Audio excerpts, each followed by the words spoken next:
প্রথম cabinet meeting হতে চলেছে আজ এবং যেসব মন্ত্রীরা ইতিমধ্যেই শপথ নিয়েছেন তাদেরও কিন্তু দপ্তর বন্টন হওয়ার কথা।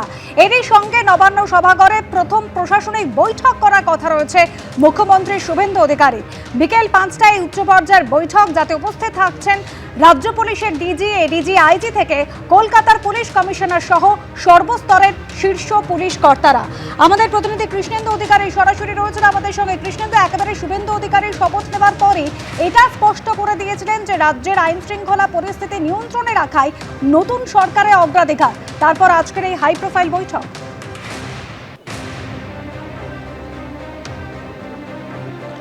শুধু একটা বৈঠক নয়, একাধিক বৈঠক আজকে শুভেন্দু অধিকারীর আছে।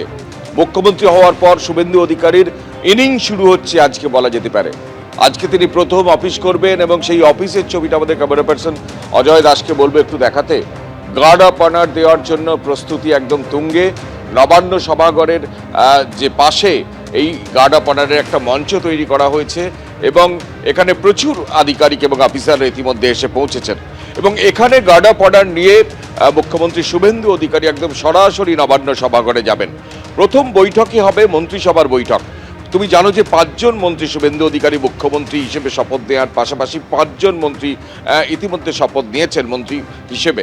তাদের দপ্তর বন্টনের পাশাপাশি বিজেপির যারা এমএলএ আছে তাদের সঙ্গেও বৈঠক করবেন শুভেন্দু অধিকারী নবান্ন সভাঘরে। একাধিক বৈঠক আছে, তারপর পুলিশ প্রশাসনিক সঙ্গে বৈঠক এবং পাশাপাশি ডিএমদের সঙ্গে বৈঠক। একাধিক বৈঠকের পর আজকে এখান থেকে কাজ শুরু করবেন। আমরা ডান দিকটা নবান্নের ভেতরে আছি, সেখানে দেখতে পাচ্ছি গার্ড অফ অনার দেওয়ার জন্য একদম প্রস্তুতি শেষ পর্যায়ে। পুলিশ আধিকারিকরা একদম নিরাপত্তার খুঁটিনাটি এটা একদম খতিয়ে দেখছেন।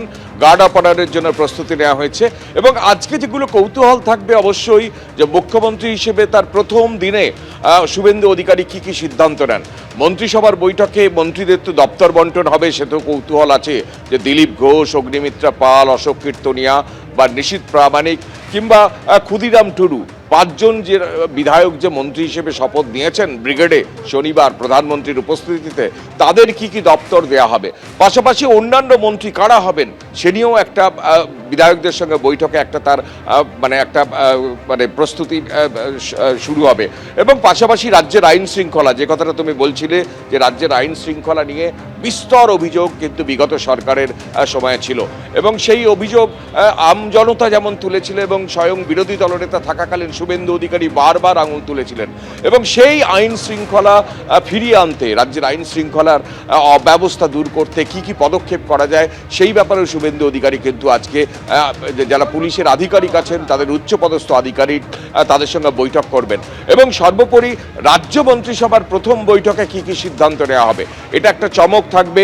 তুমি জানো যে একাধিক বিষয়ে প্রধানমন্ত্রী, কেন্দ্রীয় স্বরাষ্ট্রমন্ত্রী, এমনকি বিরোধী দলনেতা থাকাকালীন শুভেন্দু অধিকারী, এমনকি বিজেপির তরফ থেকে একাধিক বিষয়ে কিন্তু প্রতিশ্রুতি দেওয়া হয়েছিল। সুতরাং সেই বিষয়গুলো কতটা বাস্তবায়িত হয় সেইগুলো কিন্তু আজকে রাজ্য মন্ত্রিসভার বৈঠকে কি পদক্ষেপ করা হয় সেটার দিকেও নজর থাকবে।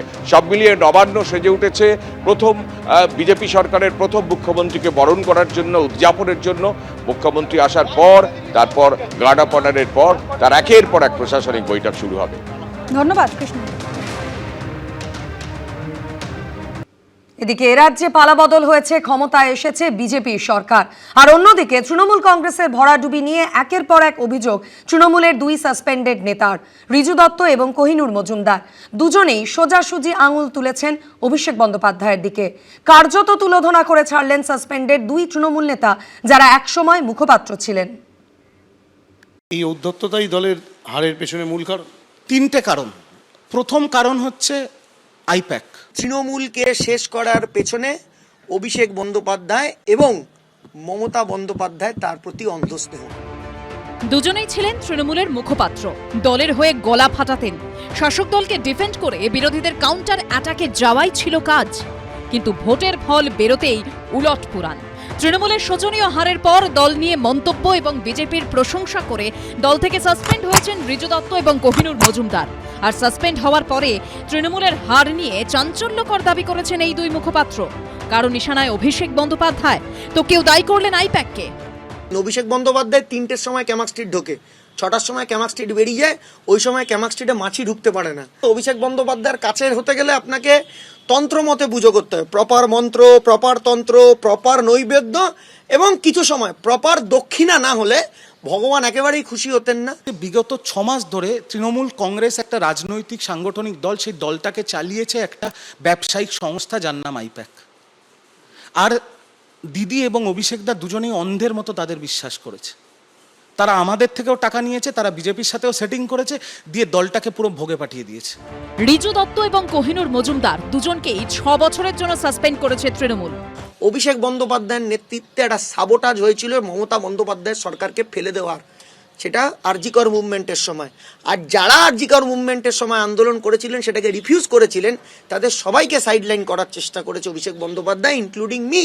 প্রতীক জৈন আমাকে ডেকে বললো তোমার টিকিট কনফার্ম। কোথার থেকে? ডেবরা, পশ্চিম মেদিনীপুর। তার একজন সহায়ক, সে আমাকে বললো টিকিটটা কনফার্ম করতে হলে 50 লক্ষ টাকা দিতে হবে।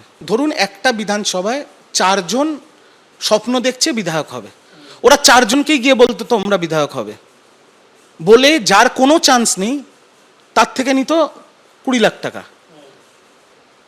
আর যার যে হচ্ছে তার থেকে নিত 50 লাখ টাকা। তাহলে এরকম 4 জনের থেকে 1 কোটি টাকা তো একটা বিধানসভা থেকে উঠে গেল। টাকার বিনিময়ে টিকিট বিক্রি থেকে মহিলাদের উপর অত্যাচারের অভিযোগ তুলেছেন সাসপেন্ডেড এই দুই নেতা। মমতা ব্যানার্জির তৈরি করা তৃণমূল, সিপিএম এর কাছে মার খাওয়া তৃণমূল, এই তৃণমূলকে শেষ করেছে একমাত্র হঠাৎ করে প্যারাশুট থেকে নেমে, তার নাম অভিষেক বন্দ্যোপাধ্যায়। যেটা 10 লাখ, 20 লাখ, 50 লাখ ব্লকের সভাপতি হবে বলে, জেলার সভাপতি হবে, প্রার্থী হবে বলে, সেইটা অত্যন্ত উচ্চ স্তরে গেছে। ওটা তো ফিল্টারেশন প্রসেস, তাকে তো ওটা অনৈতিকভাবে কালেক্ট করতে হবে। সো দিস ফিল্টারেশন প্রসেস, এইটা তৃণমূল কংগ্রেসকে তো প্রশ্নচিহ্নের মধ্যে ফেলেছে। যে ব্লক প্রেসিডেন্ট হবে সেটাকে তো টাকাটা, মালটা তুলে এনে দিতে হবে। এরা সাধারণ মানুষের থেকে যা তোলাবাজি করেছে তার এটা ফল। আর সর্বোপরি কারণ মহিলা সম্মান। আমরা ভাবতাম 1500 টাকা দিচ্ছি, সব বাংলার মা বোনেরা দিদিকে ভোট দেবে। ব্লক সভাপতি এবং তার নিচের স্তরের তৃণমূলের নেতাদের হাতে বাংলার হিন্দু মহিলারা দিনের পর দিন, মাসের পর মাস, বছরের পর বছর অত্যাচারিত। রাজনীতি না করাই অভিষেকের সমস্ত টিম। তো রাজনীতি যাদের মধ্যে নেই, যারা শুধু ক্ষমতার দেখে ছুটেছে ক্ষমতার পেছনে, তো এরাও যেরকম তৃণমূলও সেরকম, এরা অতিপক্ষ ছোড়া সব। তো সুতরাং এখন এত কিছু বড় বড় লেকচার মেনেছে, এই মারের ভয় এখন এই সমস্ত তৃণমূলের বিরুদ্ধে বলছে। ভোটের ফল বেরোনোর পর সোশ্যাল মিডিয়ায় একটি ভিডিও প্রকাশ করেন রিজু দত্ত। সেখানে বিজেপির প্রশংসা শোনা যায় তার গলায়। এদিনও বিজেপির উচ্ছ্বসিত প্রশংসা শোনা গেছে তার গলায়। হিন্দোলদের রিপোর্ট, এবিপি আনন্দ। এবিপি আনন্দ, এগিয়ে থাকে, এগিয়ে রাখে।